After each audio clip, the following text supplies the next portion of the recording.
Por acaso vocês já ligaram um jogo pra assistir, sei lá, uns 15, 20 minutos depois, já foram fazer outra coisa, porque parece que não tem muito ali pra ver? Ou você já colocou no canal pra ver o seu time jogar, e aí deu aquela vontade quase que instantânea de pegar o celular e ficar scrollando? E mais ainda, quando foi a última vez que você parou tudo que você tá fazendo aí pra comprar uma pipoquinha, comprar um amendoim, uma coquinha, uma cervejinha, pra você ver aquele jogão brabo mesmo? Cara, eu acho que cabe nos dedos de uma mão, assim, a última vez que pelo menos eu lembro de cabeça. Esses dias eu tava pensando sobre isso. Eu acho que desde que eu entrei pros esportes, eu não assisto futebol mais direito, por exemplo. E uns dias atrás eu liguei um jogo na TV pra ver o meu time jogar e parece que eu não sabia o nome de nenhum jovem guerreiro ali que tava correndo no campo. Zero ligação, zero conexão. Eu acho que deve ser assim que o fã de esportes se sente hoje em dia, só que num ciclo de praticamente 3 meses que se repete. Mas pô, mestrão, e aquele clutch do Coldzera de Alp na Mirage pra dar o comeback e voltar pro jogo? Irmão, isso já faz 10 anos, vocês estão tudo velho, caduco, falando com micro-ondas já. Eu acho que se parar pra pensar, a gente tá carente mesmo, né, dessas big plays e também desses grandes ídolos do passado do nosso cenário. E hoje em dia, inclusive, tá cheio de gente aí enchendo a boca pra falar mal dos esportes, dizendo que é o inverno dos esportes e dos games, e que era uma bolha e que tá estourando, não tem mais investimento. Mas eu tô aqui pra te dar uma relembrada só um pouquinho do valor que a gente já teve. A gente era cercado de lendas e várias dessas crianças que jogavam sonhavam em ser pro players igual eles. Pô, mas o que que houve então? Bora falar um pouquinho sobre o que que é realmente um ídolo no âmbito dos esportes. Por que que eles foram tão importantes nesse crescimento que a gente teve nos primeiros anos lá de esportes que a gente se lembra com carinho? Como que isso, de repente, do nada parece que virou passado e já virou nostalgia falar sobre isso? E também como que os bastidores aqui do nosso cenário nacional e um pouco do cenário internacional estão correndo atrás do que parece que hoje só vive na nossa memória.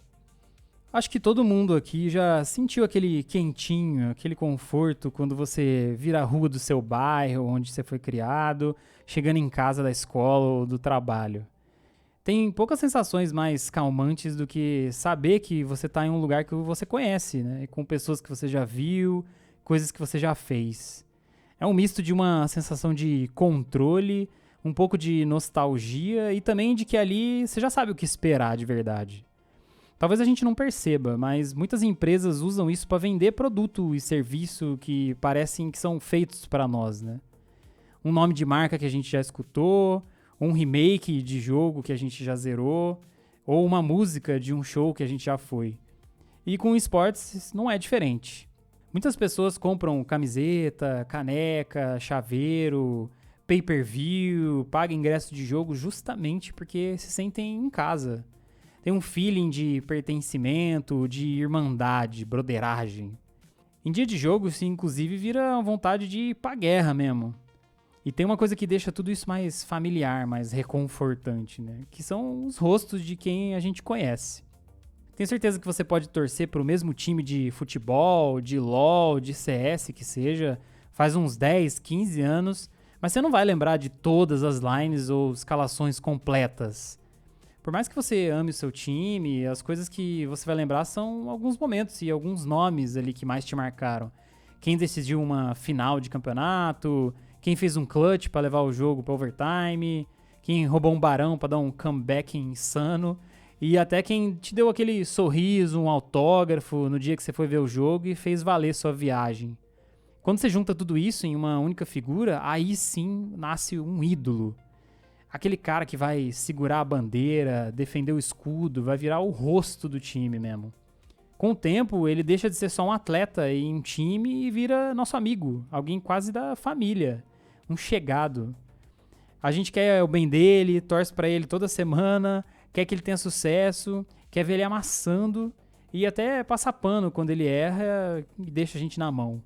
Dá vontade de chamar pra um churrasquinho e tirar uma foto com ele pra guardar de recordação, né? E essa sensação é só o começo de uma cascata aí de coisas que um ídolo pode fazer pelo time. Todo mundo que trabalha na área de marketing ou vendas sabe o valor que tem você fidelizar um cliente. Depois que você ganha confiança dele, tudo fica mais fácil. A relação melhora e você precisa gastar muito menos tempo convencendo a pessoa. Além disso, o torcedor perdoa muito mais rápido quando dá merda e daqui a pouco volta aquele hype pra ver o time jogar de novo. Esquece rapidinho. Eu aposto que muitos de vocês já ligaram a TV ou o celular pra assistir jogo de alguém conhecido só porque você já ouviu falar daquele cara. Eu já quis ver um jogo da G2 porque eu sabia que o Caps ia jogar. Já liguei a NBA na TV só pra ver como tava jogando o LeBron James com 41 anos de idade, um velhaco de 2 metros voando, enquanto a gente tem dor nas costas de carregar uma sacola de mercado pesada.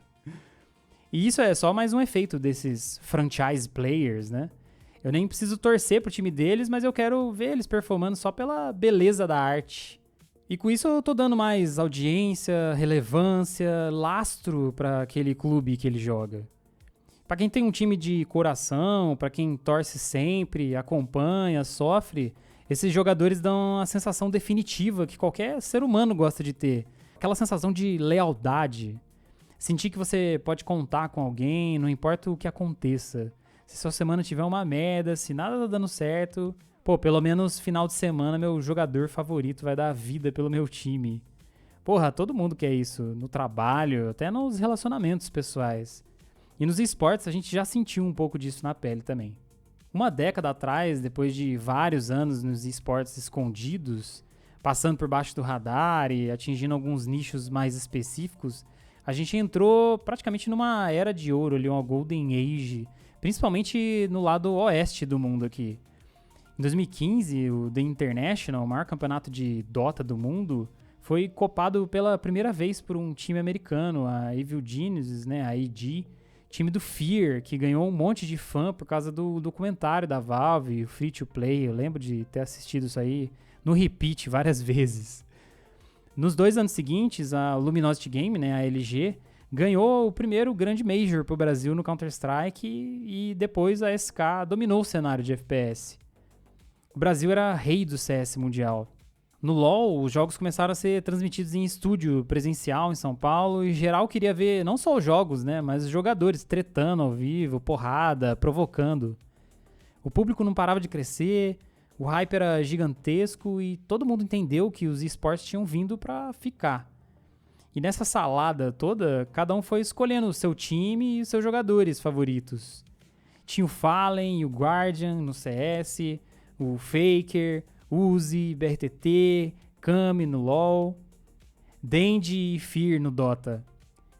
Por causa disso, a SK, a Navi, a SKT, a EG e a PEN começaram a virar referência do que eram os esportes. Não era só time, equipe profissional de verdade, mas era principalmente a casa dos ídolos, desses rostos dos times. Comprar um uniforme da SK, por exemplo, era ser Fallen, era ser Brasil, era ser fã e parte do CS brasileiro. Nas rodinhas de conversa da galera gamer, não era mais só papo do jogo novo que ia sair ou do jogo que você zerou, mas também aquele comentário, mano, você viu aquela play do Dendy de Pud no International pra virar o jogo contra Tong Fu? Porra, eu ainda lembro de tentar ficar imitando essa play de madrugada fora aí com os meus manos do Dota. Essa conexão é tão forte que quando ela termina, ou seja, sei lá, o jogador sai do time, o herói vira traidor. No mesmo dia já tem acusação de mercenário na internet e o amor vira ódio rapidinho. A torcida não perdoa não, irmão. Todo mundo sabe que o business é assim. Só que esporte é emoção, né? Não dá pra separar completamente as coisas. Inclusive tem alguns casos mais extremos em que o time tem uma marca mais fraquinha, que quando o ídolo se separa e sai do time, ele leva a fanbase dele junto com ele.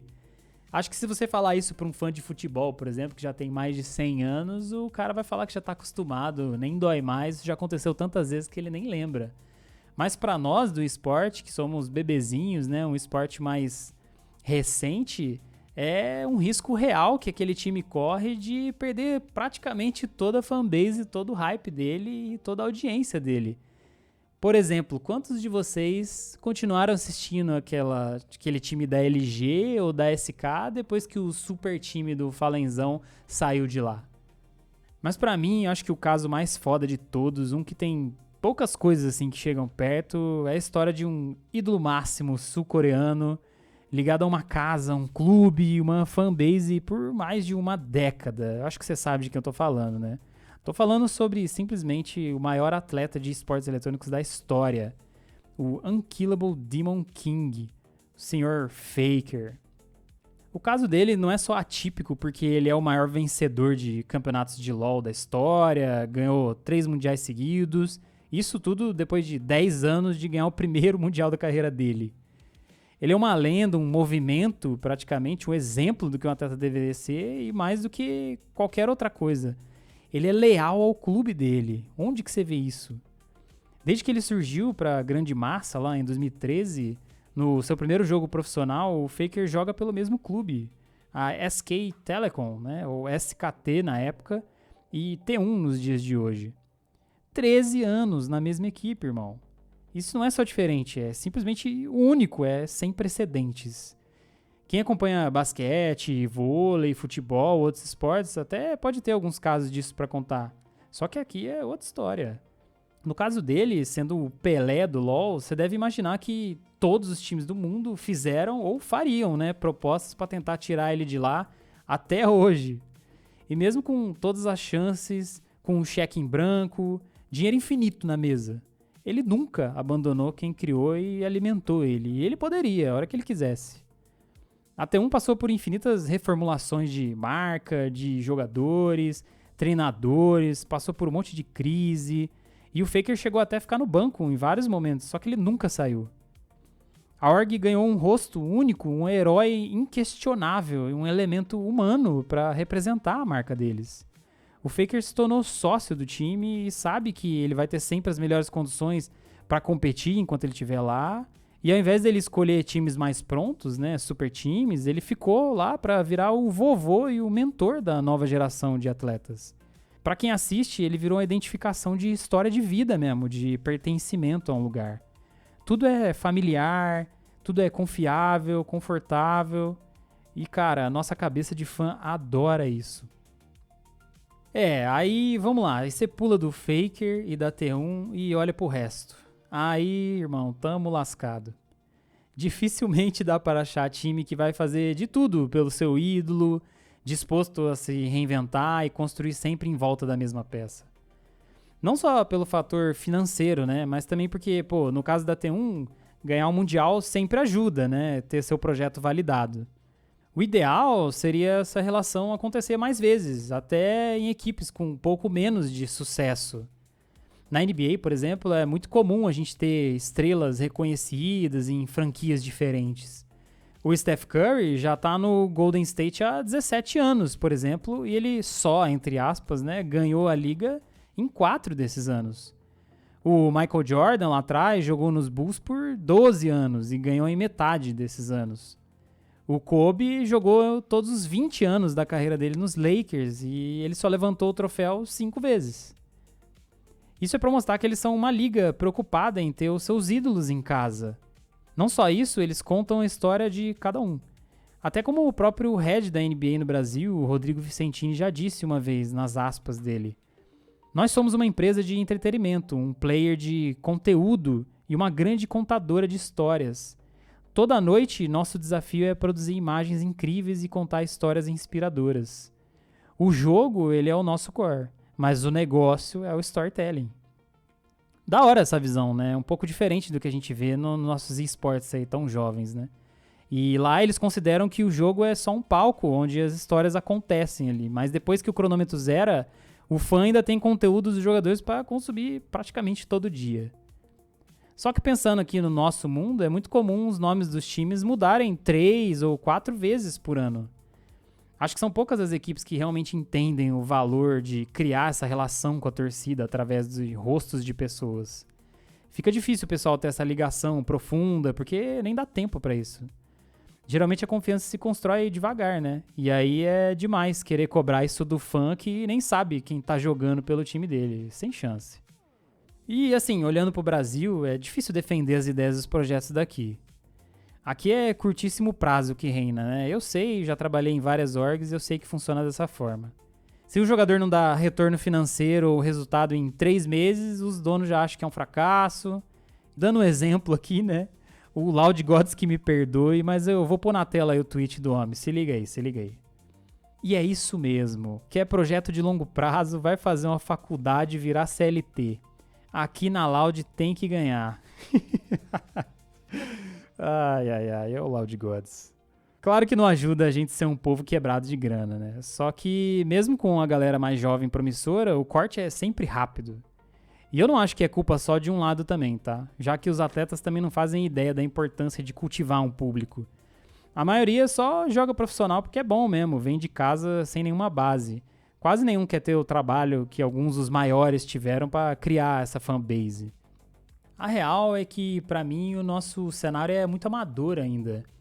As orgs, por exemplo, não têm força empreendedora para criar os novos ídolos dentro de casa.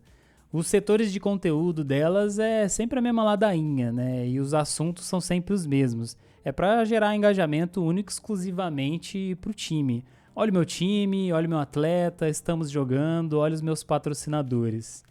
E não tem aquele investimento e um incentivo pro atleta tirar a bunda da cadeira e ir lá conversar com os fãs e trabalhar a fanbase dele.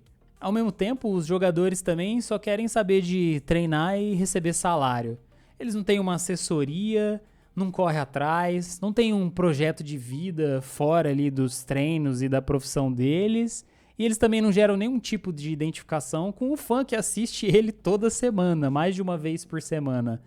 E aí, amigo, não tem o que fazer. Como é que o torcedor vai realmente gostar ou se importar com alguém? Beleza, agora, mesmo com essa cegueira toda, acho que o fã brasileiro ele espreme, né, pra achar alguma coisa. A molecada não quer ficar sem nada. Graças a gente como o Baiano, por exemplo, alguns ex-jogadores viraram lendas e alguns streamers voltaram à vida. Nas orgs, algumas têm uma visão melhor e tentam segurar os nomes deles. Apesar de não ter conseguido manter sua maior estrela no LoL, por exemplo, a PEN mostra que entende que a relação com jogadores e torcida pode sair só do campo do contrato. O Dinquedo, por exemplo, aposentou da competição faz tempo, mas ainda segue lá como influencer, fazendo stream. O Biguzeira já fez 7 anos de casa no CS e o Kami, lendário mid laner ali, nunca saiu.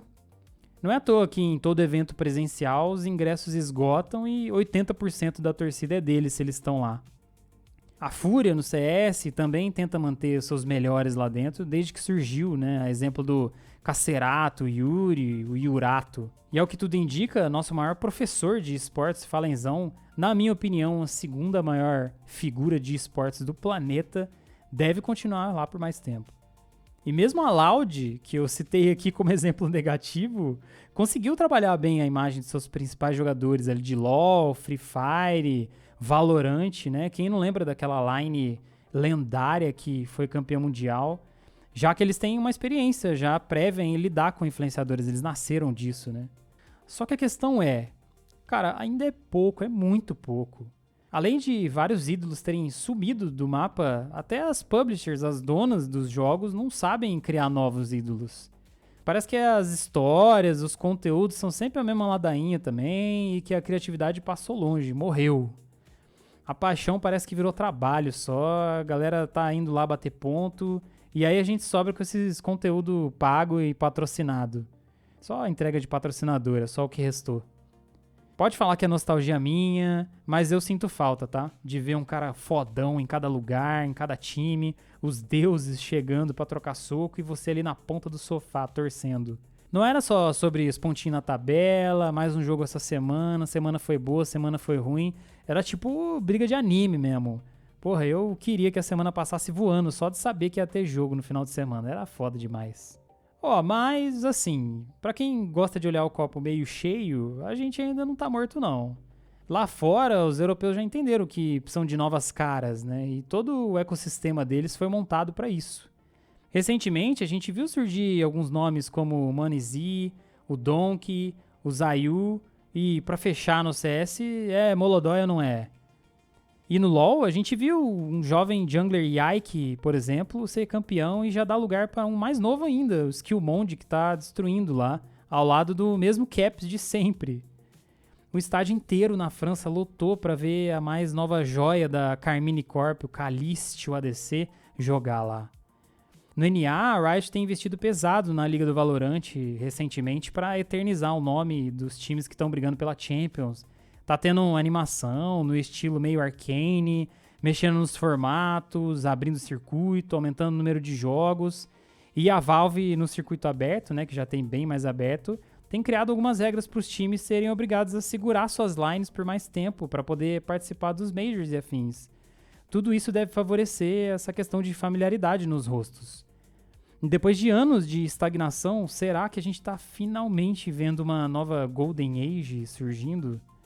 Olha, eu não acho que essa visão tá clara para todo mundo ainda, sinceramente, então pode demorar. Por agora, só nos resta sentir a nostalgia mesmo.